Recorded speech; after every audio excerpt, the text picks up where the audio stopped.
오늘도 살아계신 하나님을 송축하시는 하루 되시기를 축복합니다. 대학 시절에 학교 밑에 있는 복지관에서 자원봉사를 한 적이 있었습니다. 중풍으로 고생하시며 신체가 부자연스러운 어르신을 목욕시켜드리는 그런 봉사였는데요. 그분의 말이 가끔씩 생각이 납니다. 제가 이렇게 목욕을 시켜드리고 이렇게 움직이도록 도와드리면 저를 보면서 이렇게 말씀하세요. 이복의 청년, 무엇보다 건강이 제일이야. 무엇보다 건강이 제일이야. 이렇게 말씀하시는 것이죠. 건강의 중요성을 온 몸으로 저에게 설득하시던 그 모습이 한 번씩은 떠오릅니다. 여러분 정말 그렇죠? 질병의 때가 되면 누구나 다 약해지고 절박해지게 됩니다. 어린 시절에는 몸이 조금 약해도 몸에 약간 컨디션이 안 좋아도 그러려니 하지 않겠어요? 그러나 시간이 갈수록 소화가 조금만 안 되거나 신체 일부에 조금 불쾌한 고통이 있으면 그렇게 마음이 쓰이는 것입니다.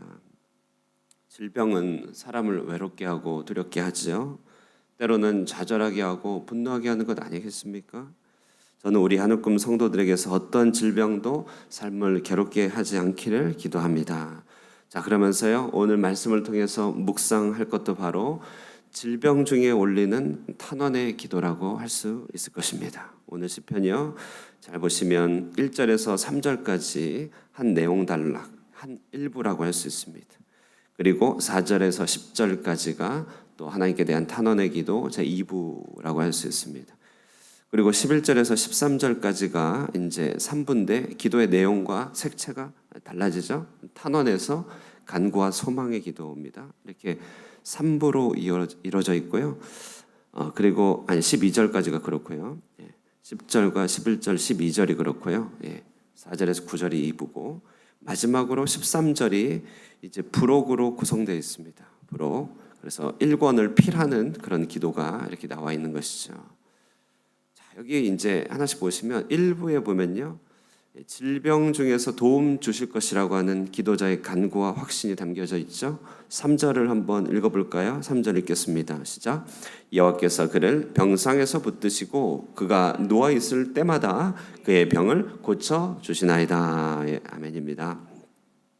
어떤 일인지 모르겠지만 분명한 것은 지금 누군가 병으로 고통 중에 있다는 것이죠. 그런데 그를 더 고통스럽게 하는 것은 이 질병에 대한 원수의 악담입니다.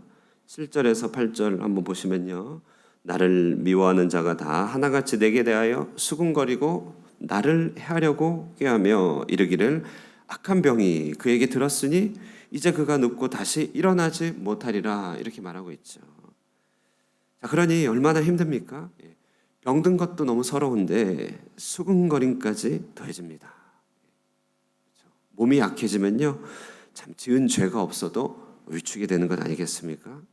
몸에 부족이 생기면 사람들의 시선이 신경 쓰이고 불필요한 무게를 주는 것 같아서 왠지 두문불출하게 되어 있습니다. 한국에서도 한 번은요, 병드셨던 저희 어머님이 본인의 교회, 부모님 교회 가시는데요, 점심 식사를 교회 식당에서 안 하고 도시락을 싸서 차에서 드시는 것이에요.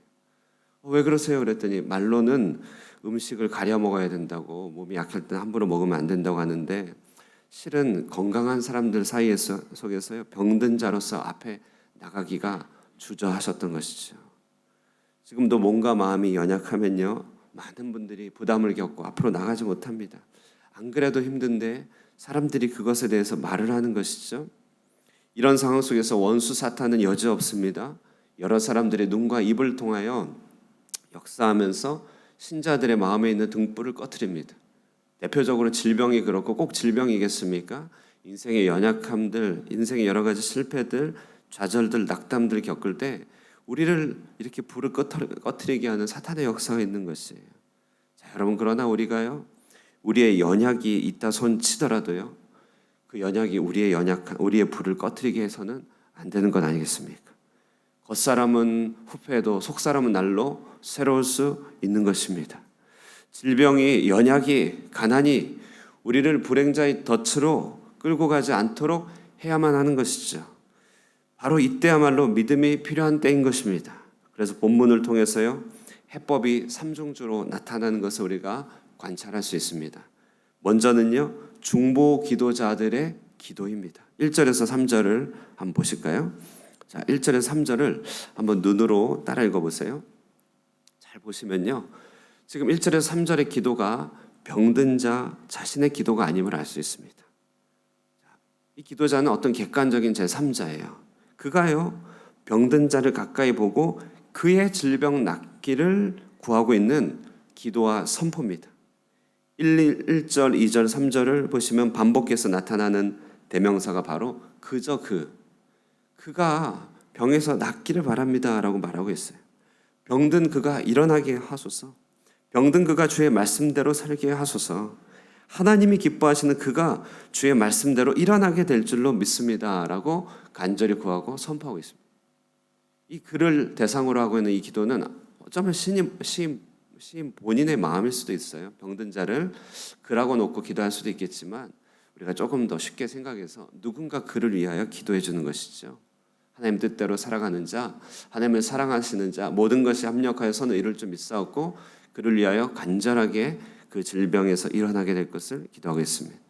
자, 이렇게 우리의 심령의 불을 꺼뜨리지 않도록 하게 하는 방법 중에 하나는 중보기도의 힘 아니겠습니까? 중보기도의 힘입니다. 오늘도 우리는요, 우리 스스로를 위하여, 우리 자신을 위하여 기도해 주시는 많은 분들을 떠올려야 됩니다. 그리고 이 시간에도 연약함 가운데 무릎 꿇고 있는 자들, 일어나지 못하는 자들을 위하여 기도해 줄 알아야 됩니다. 중보기도가 우리를 살리는 힘입니다. 자, 근데요, 이제 4절부터 이제 전환이 나타납니다. 내가 말하기를, 이제 내가 기도하죠. 하나님 앞에 올리는 회개와 탄원의 기도입니다. 내가 말하기를 여호와여 내게 은혜를 베푸소서, 내가 주께 범죄하였사오니 나를 고치소서 하였나이다. 이렇게 내가 기도합니다. 어제 본문도 그렇고 오늘도 그렇습니다. 공궁에 처한 시인이 하나님께 올려드리는 첫 기도는요, 죄에 대한 돌이킴이라고 한다는 사실. 이것이 여러분 참 중요합니다. 병든 자를 향하여서 바깥에 있는 사람들이 이 병은 죄 때문이다 라고 말하는 것은 악담이죠. 그건 저주입니다. 사람 중에서 누구도 죄와 병을 연결하여서 그 질병이, 그 실패가 죄 때문이다 라고 말하는 것은 크나큰 과오고 교만입니다. 그러므로 사람의 질병을 죄와 연결시키는 사고는 원수되는 생각이에요. 9절 보세요. 내가 신뢰하여 내 떡을 먹던 나의 가까운 친구도 나를 대적하여 그의 발꿈치를 들었나이다. 자, 이것은 나중에 가룟 유다에 대한 예언이죠. 예수님의 연약함, 십자가에 못 박힘을 두고 이렇게 배반하는 장면을 얘기하는데요. 누군가의 연약함, 죄를 보고 하나님의 어떤 저주다, 심판이다라고 말하는 것, 그것은 있을 수 없는 일인 것이죠. 그러나 그러니까 이렇게 질병에 대한 섣부른 판단은 원수가 되는 일이나, 그러나 여러분, 그럼에도 불구하고요, 연약을 입은 당사자에게는요, 회개로 역사하는 통로가 된다는 사실은 굉장히 중요합니다. 우리가 세상의 어떤 질병 이론도 질병을 회개의 통로라고 말하는 질병의 이론은 아무데도 없습니다. 그렇게 말하는 것도 없고 알 수도 없고 말할 자격도 없어요, 세상은요. 그러나 시편의 시인은 인생의 풍파나 이런 깊은 질병과 같은 어려움들은요, 하나님과의 관계의 회복을 이끄는 중요한 연결끈임을 너무나 잘 알고 있었습니다. 그래서 1절에서 3절까지 중보기도자는 병든 자를 위하여 격려합니다만 시인 본인은, 당사자는 자신의 죄를 토설하고 있습니다. 생각해보면 인체 정서의 모든 순환의 막힘이 질병의 근원 아닐까요? 혈류의 막힘들, 감정의 막힘들, 소통의 막힘이 신체 질병과 마음의 질병으로 연결되는 것이죠. 이런 의미에서 하나님과의 막힘이 일체 없도록 하는 회개의 탄원은 건강 회복의 신호탄입니다. 건강 회복의 신호탄이에요. 우리가 멀쩡해 보이는 혈류라도 그 안에 찌꺼기와 노폐물이 있으면 그것을 제거하기 위해서 각고의 노력을 기울여야 되는 것이죠. 대사장애를 원상으로 회복하려면 부단한 식이요법과 조절과 운동이 필요한 것 아니겠습니까? 하나님과 우리 사이의 소통의 혈류가 피처럼, 어린이의 피처럼 깨끗할 수는 없는 것이죠.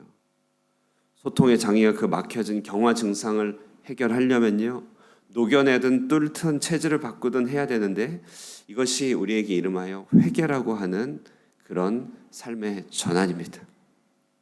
주 앞에 엎드려서요, 드러난 죄, 그렇지 않은 죄를 고백하는 일은 너무나 중요합니다. 모든 기도의 관문은 회개 아니겠어요? 습관적인 불충함들, 유전적으로 물려받은 죄의 죄성들, 문화적으로 자리 잡은 불신앙과 죄악들은요, 우리 영혼의 피를 끈적이게 합니다. 영혼의 동맥에 경화를 일으킵니다. 육신의 질병은 그 모든 영적인 막힘을 뚫어버리는 기회가 될 수 있다. 하나님과 깊이 교제하면서 그러므로 많이 우는 것보다 강한 사람은 없습니다. 강한 방법은 없습니다. 눈물이 침상을 적셔보지 않고서는 인생의 통합도 가정과 시대의 변화도 보기 어려운 건 아닐까요? 하나님 앞에서 울지 않는다는 말, 하나님 앞에서 울지 않는다는 말은 한편으로는요, 그냥 몸으로 버텨낸다는 것이죠. 하나님이나 다른 한편으로 누군가를 원망한다는 말이 될 것입니다. 혹은 다른 누군가를 울게 한다는 말일 수도 있어요. 이처럼 질병과 약함은요, 하나님 앞에 능력 있는 애통의 사람으로 우리를 변화시킵니다. 정말 마음이 부드러운 사람, 마음이 이렇게 따뜻한 사람, 하나님의 축복을 받기에 합당한 마음, 말씀이 심겨지는 마음으로 바꾸는 것, 이것은 바로 애통의 마음인데요, 질병은 우리를 이런 애통의 사람으로 변화시키는 관문이 될 수 있다. 그러므로 이렇게 중보자의 기도, 죄에 대한 애통이 우리의 질병을 낫게 하는 것입니다. 우리에게 조금이라도 연약함이 있을 때, 우리 가운데 조금이라도 부족이 있을 때, 우리는 그것을 통하여서요, 우리의 보이는 죄, 보이지 않는 죄에 대하여 두려운 죄책감이 아니라 아버지를 향한 사랑 안에서 우리의 모든 것들을 토설하여 심령을 깨끗하게 하는 기회로 삼아야 할 것입니다. 이제 다시 1절로 다시 돌아가 볼게요. 자, 이제 질병을 회복하는 또 하나의 중요한 숨은 연주가 있어요.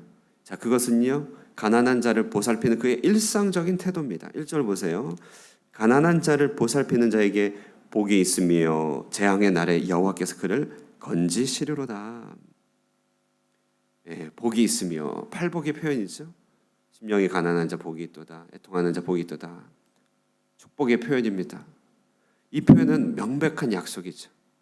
알고 봤더니 오늘 병든 자의 일상은 약한 자에게 축복을 나눠주는 순종의 일상이 배경으로 있었음을 알게 됩니다. 이것이 축복이고 이것이 고침이라, 고침의 근거가 된다 말합니다. 물은 높은 곳에서 낮은 곳으로 흐르게 되어 있지 않겠습니까? 내게 주어진 기회와 선물을 낮은 곳으로 흐르게 하는 것, 이것은 순리라는 것이에요. 중보자는요, 병든 바로 그를 위하여 기도하면서 확신과 감사와 경의를 표하는데, 왜냐?